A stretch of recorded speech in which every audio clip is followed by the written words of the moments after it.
1 number ক লিংগ বৈষম্য মানে কি উত্তৰ লিংগ বৈষম্য মানে ল'ৰা ছোৱালীৰ মাজত থকা ভেদাভেদ খ শিশুৰ অধিকাৰ বুলিলে কি বুজা উত্তৰ শিশুৰ অধিকাৰ হৈছে আমাৰ দেশৰ সকলো শিশুৱে পাব লগা বিশেষ অধিকাৰ যেনে শিশুৰ শিক্ষাৰ অধিকাৰ গ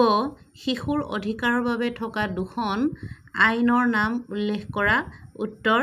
1 শিশুৰ বিনামূলীয়া আৰু বাধ্যতামূলক শিক্ষাৰ আইন 2 নম্বৰ শিশু শ্ৰমিক আইন ঘ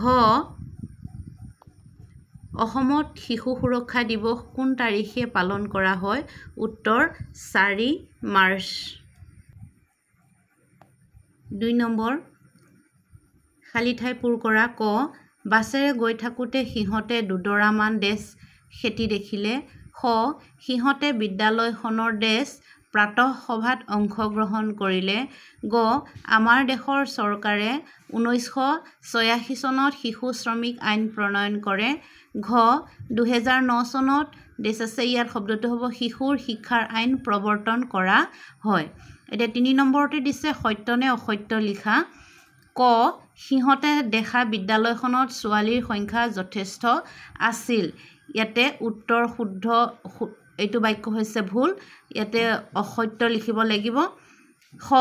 সেই অঞ্চলটোৰ জনবসতি সেৰেঙা আছিল এই বাক্যটো সত্য গ লিংগ বৈষম্য মানে ল'ৰা আৰু ছোৱালীৰ মাজত থকা ভেদাভেদ এই বাক্যটো সত্য ঘ মালালা ইউছুফাই ভাৰতীয় মহিলা এই বাক্যটো ভুল মৰমৰ ছাত্ৰ ছাত্ৰীসকল যিসকলে মোৰ ভিডিঅ'টি চাই আছে সেইসকলে লাইক শ্বেয়াৰ আৰু ছাবস্ক্ৰাইব কৰিবলৈ যেন নাপাহৰে প্লিজ মোৰ ভিডিঅ'টি ছাবস্ক্ৰাইব যেন কৰে